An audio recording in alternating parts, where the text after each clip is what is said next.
So, hello everyone, and welcome to the host handling ICP payments. And today I will show you how to, in general, handle payments in IC and what are the pitfalls and problems, and how can we mitigate them. Just before we start, we have a question in the chat. Will the lecture be working for Motoko too? So I can, yeah. Yes, I will be showing code in Rust, but not much of it. However, I think 95% of the topics on how to handle those payments is applicable also to Motoko. So yeah, I think that you can reuse much of what will be covered here, also in Motoko. Yeah, that's what I wanted to say as well. Processing payment on the IC is not really difficult in terms of like the actual code. It's more the architecture and understanding like how the ledger works and what you can do, what you cannot do, what pattern works and everything. So that will work for Motoko as well. Okay, so without having further ado, let's begin. Okay, so IC is for every intents and purposes completely different blockchain than any other that I have ever seen before. And one of the biggest differences is that the actual ICP is not like a native coin to the IC blockchain. It's a canister like any other, which sits on a dedicated subnet and is maintained and upgraded by Dfinity itself. And from one side, it's really nice to have a native coin as a separate canister. However, it causes that any experience that we have from processing payments on other blockchains like Ethereum, Solana, or others is not really 100% applicable to the IC. And every payment, every like information to the canister that the payment was done by some third party is always done as an intercanister call, which has several implications on which we will talk about in a minute. For those of you who are interested, the canister principle for the ICP ledger is this one. I'm not trying to read it loud. It would be terrible. Yeah, but you can also find it in the internet. If anyone is interested, I can also post it later on a chat on forum. So before we actually dive into the ledger itself, it is really important to understand the difference between what principal and account is, because we're going to be using both of them. And principal is the address.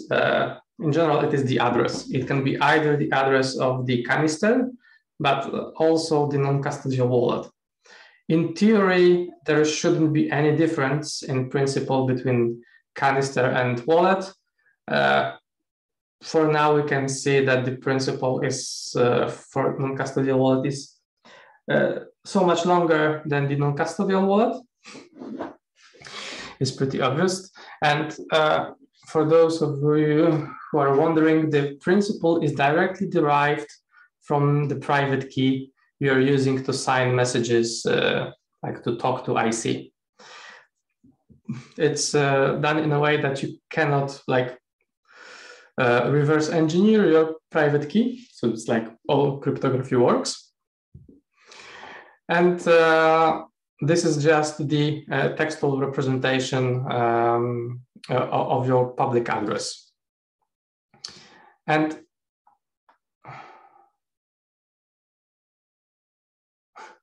yeah, okay, so what are the actual accounts? Dfinity in its when they implemented ICP Ledger, they devised a way that one principal, it's not enough. We should be able to have like sub-accounts and have multiple accounts for a single principal. That's why the account was created. It is derived from the principal and sub-account number. I think I have a little bit of code in JavaScript that does it. Yeah, I have. I will make it bigger. So, okay.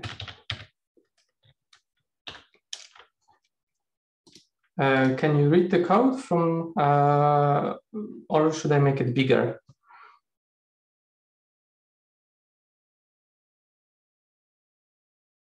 Okay. Maybe one step further. Okay. Yeah, great. Thanks. Okay, so the account ID is derived from the principal and sub-account. We can actually have a huge number of sub-accounts because it's 8 to the power of 32. So it's like a lot. I don't think that we'll ever run out of them. And it's done with using the hash account domains operator, which is actually a static and was defined in the specification. And then you add a sub-account, and in the end, you'll create a checksum. So every sub-account will be exactly the same length. Okay, so now we know the difference between the principal and sub-accounts. We need to understand that the ICP ledger works solely on accounts and not on principals. However, this notification pattern that was implemented into ICP ledger actually requires also principals, which is used to like cross-check if this principal actually have sent some transfer. The also interesting thing is that we can get the account number from principal, but we cannot get the principal from the account number. So it's like a one-way. So in the end, when we're handling payments, we actually need to have at least principal and account number, because from this information, we can get everything we want. If we just get the account number, then it is not enough to get the principal or the sub, or which sub account it actually is. We just had the account number. Okay, so let's move forward to the ICP ledger itself. Here is the short part of the candid. The ICP ledger is written in Rust. So for those of you who can read Rust, I highly recommend reading the how the ICP ledger is structured, because there is a lot of like internal knowledge on how IC works in ICP ledger, which is not really the topic of this lecture. If you would like to see the code of the ICP ledger, you can go to the GitHub, which has all the code for the IC. It is made public.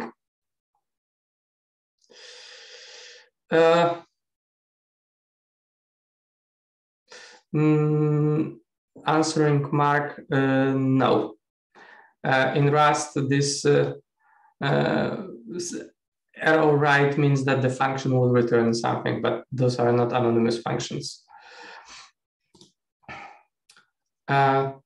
So, okay, open, please.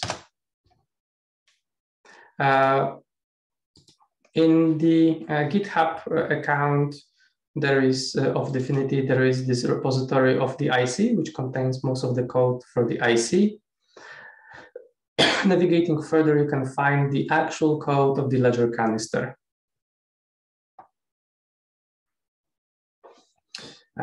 So for those of you who would like to, I highly recommend reading it. It's pretty interesting stuff. I can, yeah. Okay, so moving forward, let's go back to the Candid. It's part of the Candid file for the ICP ledger. It's not the whole thing because it was really long, so I truncated it for the purposes of reading it. And the first important thing is that we have different functions available when you're using Rust, and we have different functions available when you're using Motoko. Why is that? I will cover it in a minute. The one here is actually, it's not exactly what's currently available, but it's really, really similar. So we have a function to transfer funds, to query balance, to query what is the current transfer fee, to query the blocks. Each transfer, each minting, each burning is stored as a separate block. We can also check the symbol name, decimals, and what are the archives canisters. And the archives canisters we'll also cover in a bit because they're quite interesting. So when we want to handle any payments, and we want to handle it from the canister side, there are several things that needs to happen. And the most basic one is that we need to somehow make sure that our canister has a knowledge that some payment was made to one of its accounts. And on other chains, this basic requirement is of no concern to developers because it's part of the blockchain. So if you, for example, write in a Solidity, if any transfer is done to the contract, there is a function in a contract to handle this payment, and it is always performed. It always works. You do not have to think about how the canister or the contract got knowledge about the payment, or is the data about the payment trustworthy. On the IC, because everything is a intercanister call, it's not as could say as straightforward. However, it is doable. And right now we have two approaches which are like used in general, and they are working. The first one is a notify approach. So what it basically does is a party that is doing a transfer to our canister. After the transfer was confirmed, they're also issuing a notification to our canister, hey, I made the payment, and this is the number of the payment.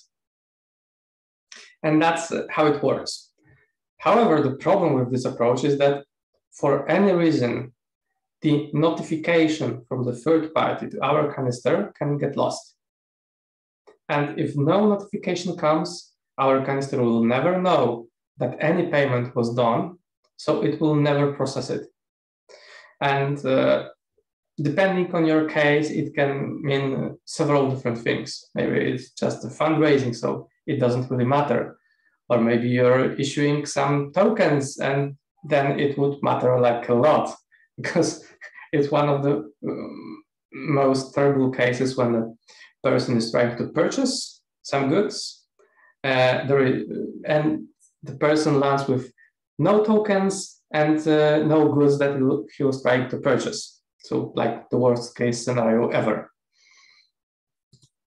And that's why there are several mitigation strategies, but in general, the notification approach has this downside. Another approach is a scanner approach.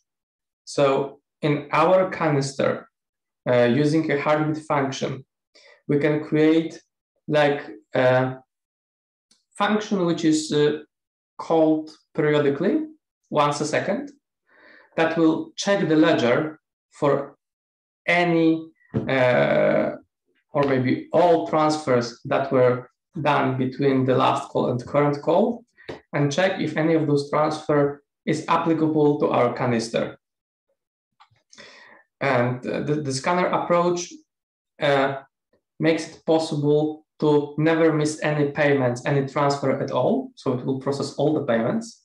However, the downside of it that it will process all the payments. So it will also process the payments that were never meant for our canister. We need to filter it on site. Currently, the ledger canister does not allow you to query blocks, so like query transfers, with the actual filter for our canister. It will just give you all the blocks that there were. Fortunately, we can set from which block to which block we want to get blocks. So we will not download all the ledger every time we check for blocks. We need to check what was new.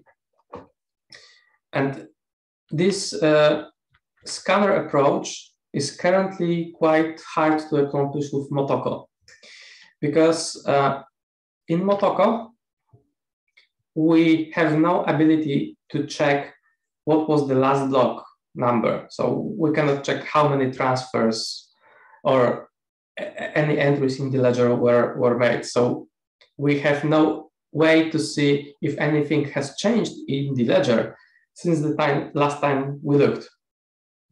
This option is possible in Rust. There is this function called tip of blockchain, which simply returns the number of last block in the ledger. And by querying this function, we can check if there were no new blocks in ledger. If there were new blocks in ledger, we can query only for them, and then check if any of those blocks was actually meant for our canister.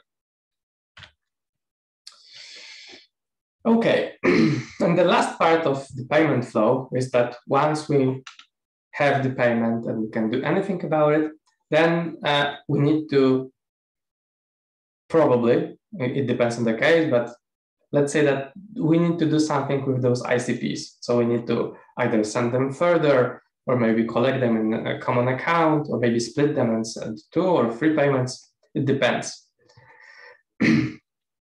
And intercanister communication, which is crucial to all the payment flows, is done in an async way. So it's I'm trying to. Okay, so what async means is that the canister will issue a call to other canister, do something, and then be along with his business. And when the answer from the other canister comes back, then it will resume what it was doing previously. This has several implications, which are actually really important to know. And the biggest one of them is that when we issue an await call, when the await call completes, we have no certainty that the state of the whole canister is still the same. And quite frankly, most of the time it will be different. So I think it will be easier when I show you a little bit of code. Just look, maybe add some, oh, we have awaits here.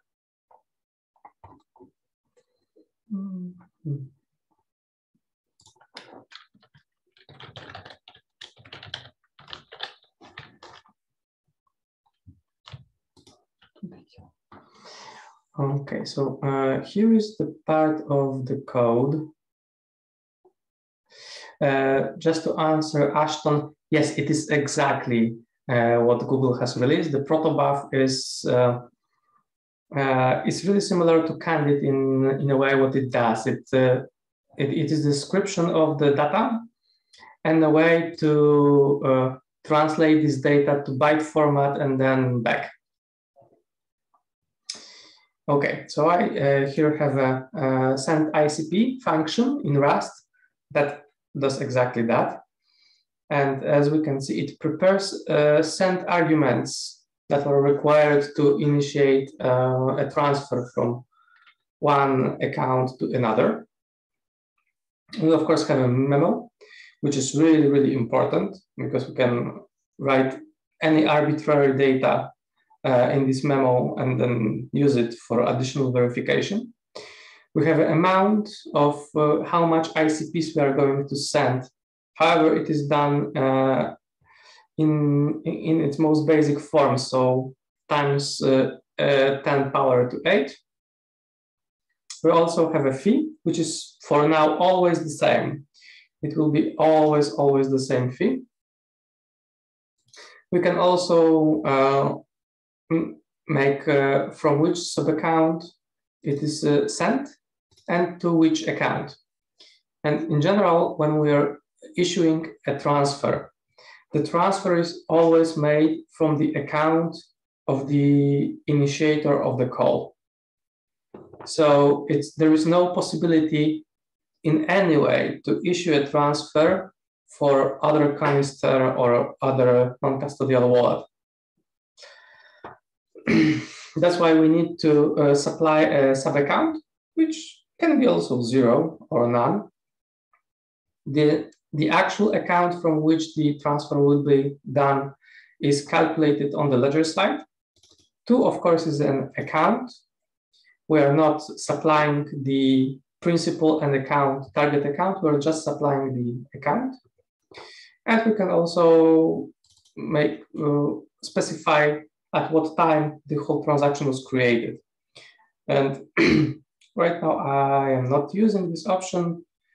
Well, maybe in the future, but in general, when you use create it at the time and the transaction arrives late on the ledger, it will refuse the whole transaction. I don't remember right now what's the exact time that needs to pass. Then we have encoding all the arguments in Candid. I will also show you in a minute how it looks like for protobuf. So we have a vector of ints, and then we are issuing a call using the ICCDK API.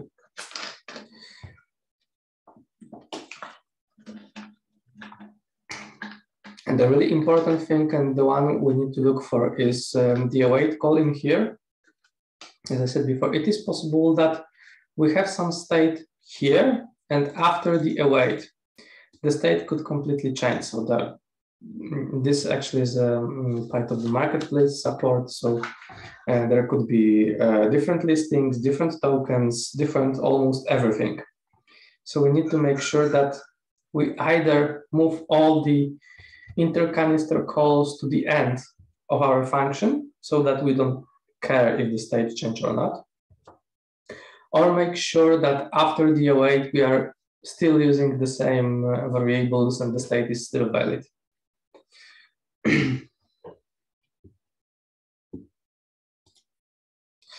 Okay, so actually any data that is being transferred between canisters can be encoded in almost any format. The most used format right now is Candid, because Motoko by default translates any intercanister calls to Candid. Another one is a protobuf. As it was asked previously, protobuf was created by Google. It was some time ago. It is a well-established format, well-tested, so there is no problems with some discrepancies between the specification and the actual behavior. However, protobuf right now is not supported in Motoko. So any calls that requires us to use a protobuf can be only made from Rust and not from Motoko. You can, I will show you a little bit of ICP ledger code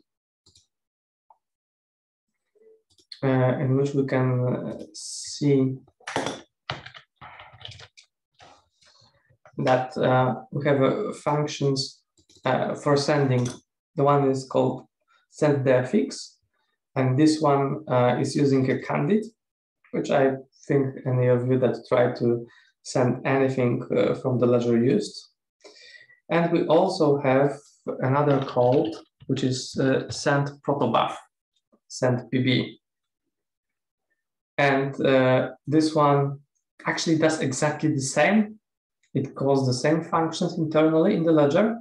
It simply is using different tool to decode the arguments. So this one is using Candid, and this one is using protobuf. Unfortunately, as I have mentioned before, there is this tip of chain request, which is only available in protobuf, which actually gives you just a number. Yes, sendFX is a bad name for the interface. And if Dfinity at some points makes it possible to call tip of chain from the Motoko using Candid, then there will be no need to use Rust at all. It's the only point when Rust is required. Okay, so going back to the lecture.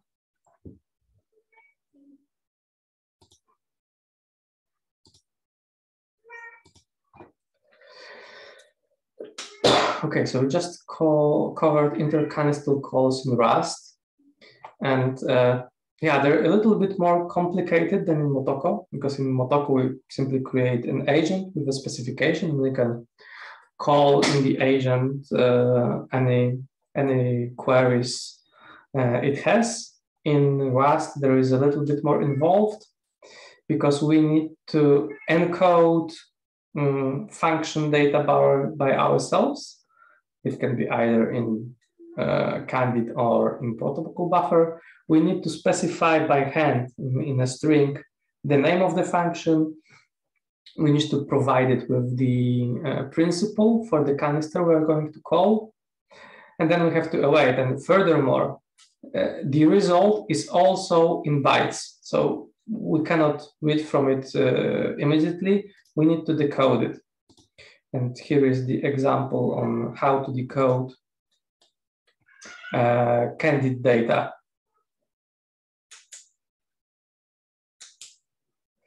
Yes, yes. Sebastian, you're right. There is a canister that works like a proxy, but it will work twice as slow as direct call.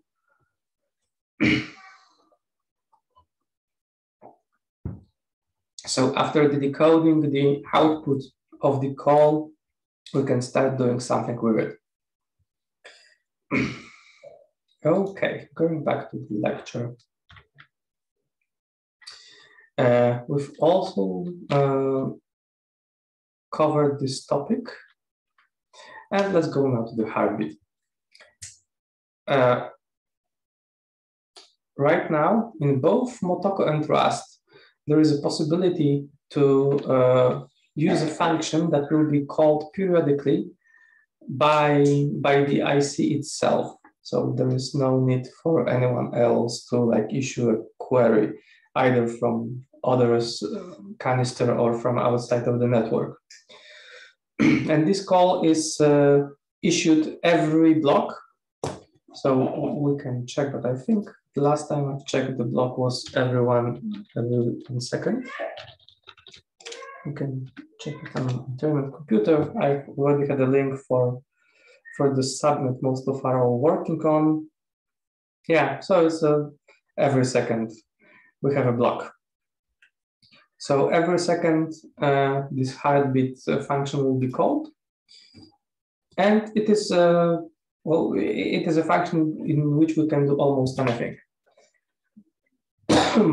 And it is possible to query a block ledger in this heartbeat function for what has changed, and also react on it. And when we were given the option to use the heartbeat, we could change the approach to the payment flow. Okay, regarding the payment, it's all I have prepared. It went faster than I expected. Do you have any questions on the payment pitfalls and problems and how to handle them correctly? I have several questions. Have you tried a lot of Heartbeat? And if yes, have you noticed any like issue with a Heartbeat not being triggered? Or and yeah, also second question, how is the cycle confirmation increased? I know it's increased, but do you have like any figure? Well, I do not have any good figure because those Heartbeat calls works exactly like normal calls. So the cycle burn rate depends on how much action you're doing in your Heartbeat call. So there can be Heartbeat calls that take small amount. There can be Heartbeat calls that take huge amount.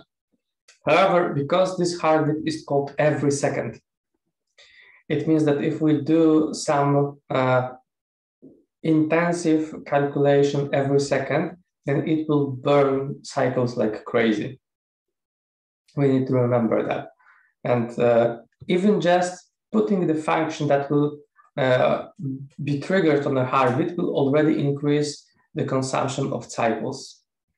So it needs to be used with caution and with proper, you could say, monitoring that you will not run out of the cycles because of the Heartbeat. I have never seen a situation when the Heartbeat was not called, but I'm not 100% sure that that it didn't happen. Yeah, because my Heartbeat runs, I think, every minute.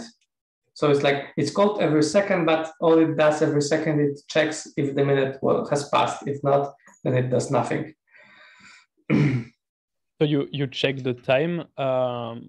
You check the time, I guess. With yes. I don't know. You do that in Rust, but you check the time, and if it's not increased by 1 minute, you basically do nothing. Yes, I'm using right now time function from ICCDK. I was also considering simply having an increment, so it's even less costly to run the Heartbeat function.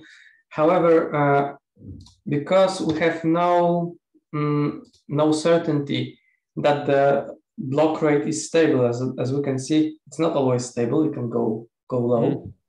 Then depending just on the number of heartbeats that were invoked is not a valid approach. Of course, if you want to launch every minute, every day, or every certain amount of time, if you do not care about that, then well, you could use it. Yeah, I use personally, I use like a modulo that I increase, but I don't really care about like, is it called in 1 day or 1 day and 10 minutes, you know. I just want it to be called regularly. Okay. I have another question. Don't know if in the chat they have questions. I would be curious to check if it's possible how you do exactly the scanner pattern, like the exact code, and how you limit like the. I mean. Okay, I can send you it after the lecture because it's still in the works. Mm-hmm. So yeah, but it's no problem. The whole thing is also going to be open sourced in our standard, so it will be available to all. And when it's ready, I will definitely send it to you. Okay, great. So someone has raised his hand. Let me. Hey, thanks for taking my question. My question is a little bit off topic. I'm wondering about sending other tokens. So for example, our camp token that we need to transfer for our core project. I don't really understand how we will accept payments of that token. Could you explain that a little bit, or is that outside of? No, of course, because in general, payments are the topic of this lecture, so we can cover any of them. And actually, you can just go back to the here. There is also one other approach, and you can make it in 3 different ways, and which one you will choose is, you could say, a matter of personal preference, because it depends. There is no one clear winner. So you could go with the notify approach, that your token canister can notify other canisters that the payment was done. This approach puts more cycle usage and strain on your base token. However, it is so much easier to process those payments on the canister sides. The downside of this approach, the biggest downside, is that the notification from the token canister to the receiving canister can fail. And if it fails, you would need to handle anyway to repeat, and for how long you will repeat it. Because, for example, the receiving canister could be out of cycles, or could be switched off, or could be upgraded to something else that no longer supports notifications. So it's a question of what to do with those weird edge cases when the notification fails. The second approach, which is a scanner, would work exactly like with the ICP ledger. So the notification and giving the target canister the idea that something has happened is no longer the worry of the token canister. The target canister must manage by itself. And the third approach is the one which is currently used in Ethereum, is the approval approach. So the owner of tokens on the token canister can assign and approve addresses that can also do something with them. And then you do not need any notification, any scanners. And when the actual transfer would occur, then it would not be issued by the owner of the token, but by the canister that was approved to make this transaction. And the last solution also has its problems, and which are apparent on Ethereum, that if you give too much power, too big approval to too many canisters, you will lose track of it. And when you lose track of it, it's really, maybe not really easy, but it is prone to scams. Because if the scammer at any point finds a way to trick you into giving approval to their canister, then they can steal all your funds. And it happened on Ethereum at least a few times. So every approach has its pros, has its cons. It all depends on what you want to achieve. And yeah, it always takes time to decide which approach is the best for you. All right, so the approval method you just mentioned sounds the easiest for our project. Would you agree with that? Yeah, it is the easiest. That's true. It is the easiest one to implement. And how exactly would we implement that? That's what I'm a little bit unclear on. Could you please repeat? How would we implement that approach? I'm pretty unclear on how to. Okay, you would need to hard code it into your token canister. And when the call is made, you need to add the option to specify from which account or which principal, it depends on which you will choose, the transfer is made from. Because when you look at the ledger, when you're issuing a transfer, you're not issuing from whom this transfer will be done, because it is assumed that the transfer can be issued only from the caller. However, if you have approvals, you also need a function to initiate a transfer, not from the caller, but from the account, the principal, the caller was approved to make a call. And that's basically all there is to it. The actual, the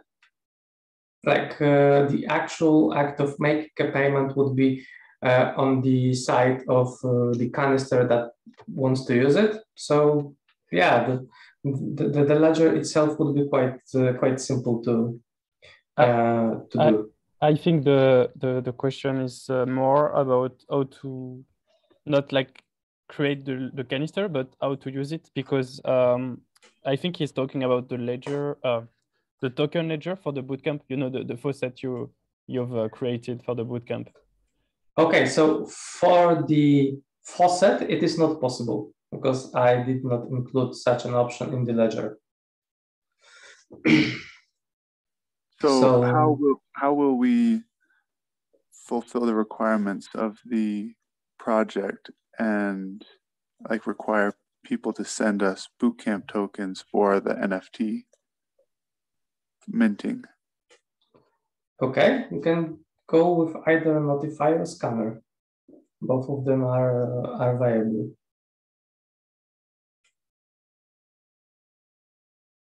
So yeah, what I would do personally, like a really dirty approach, but that would work probably for the bootcamp, just to have something running. So you use the ledger canister, the faucet canister to make a transfer on the front end. You do that with the client and his wallet, and then you notify the minting canister with the probably some number related to, like the sub account, for example, related to the payment to allow the canister to check the payment. So it would work, but it's really dirty.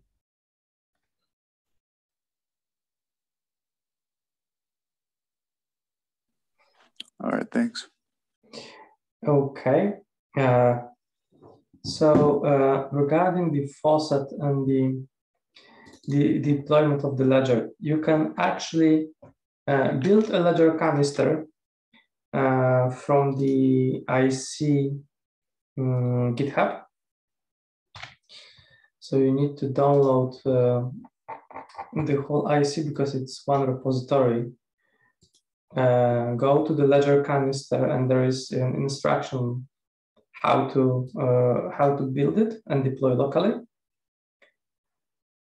So that's part one. You can also deploy it to the mainnet. It's not a problem. So yeah, that's that. But you would need to have the whole setup to build Rust canisters. But if you're using Linux or Windows, it's quite easy to install. Okay, I have a question. Why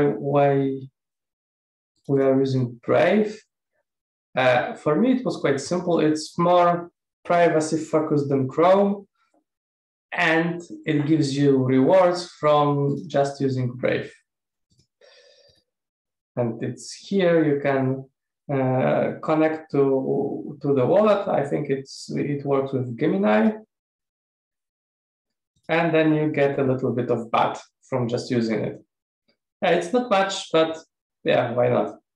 Yeah, for real, you're getting a little bit of BAT. I'm using it for more than half a year, and right now I have 17.5 BATs. Because from time to time it will show you like an ad, And all those ads are actually from the crypto space, so like for Ledger or other things. And just by the fact that you're getting those ads displayed, you're getting a little bit of BAT as a reward. Oh, for example, for the March, I will get $1.23 for using it. Yeah, so it's not much, but why not? And all the Chrome extensions works in Brave, so it's not a problem. As you can see, I have lots of them. And yeah, basically it behaves like Chrome, but with money.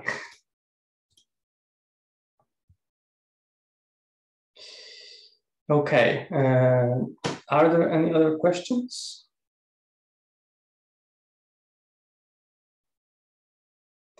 Yes, the faucet reaches the ledger, but the ledger was deployed by me, so it's not the actual ICPs. It's like me token, or I think we call it something different. Let me check.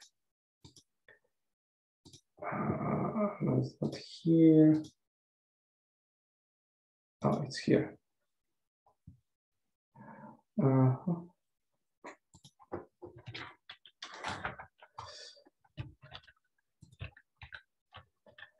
Let's just check it. What I've written.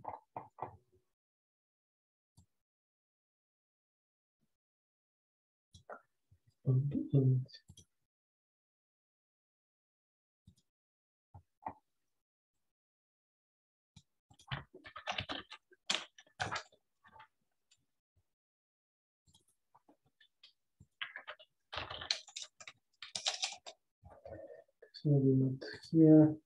I don't really remember what was the name I've finally given it. Maybe here.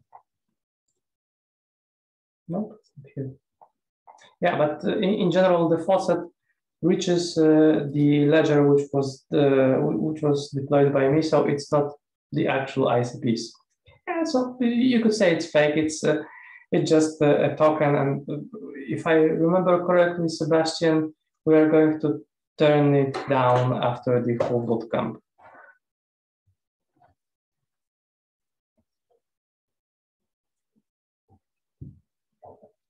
No, there is no example of the faucet. The faucet was set up like a few days before the bootcamp, so we don't have any example in Motoko that use it. Yeah, it's up to the students to make it.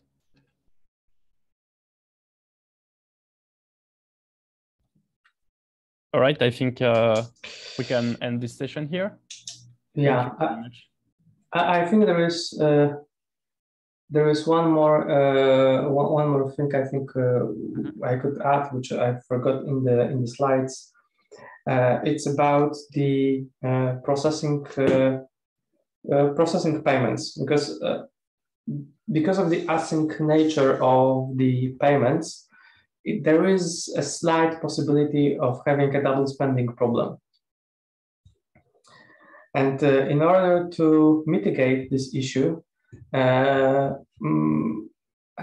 think any other solution I have seen uses separate sub-account for every transfer, for every payment.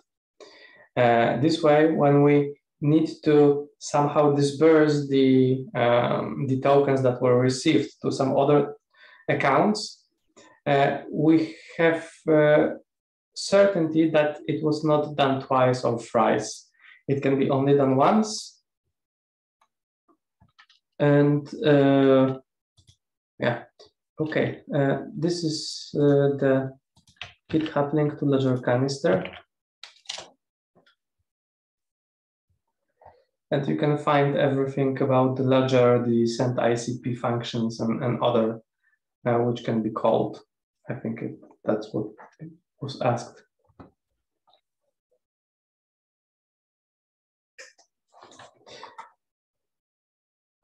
Yeah, there is also on the forum another really interesting topic about the payments flow, which is really similar to what I have shown you today.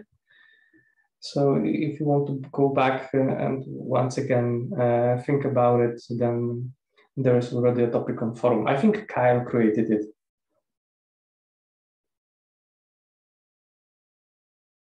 Yes, exactly this one.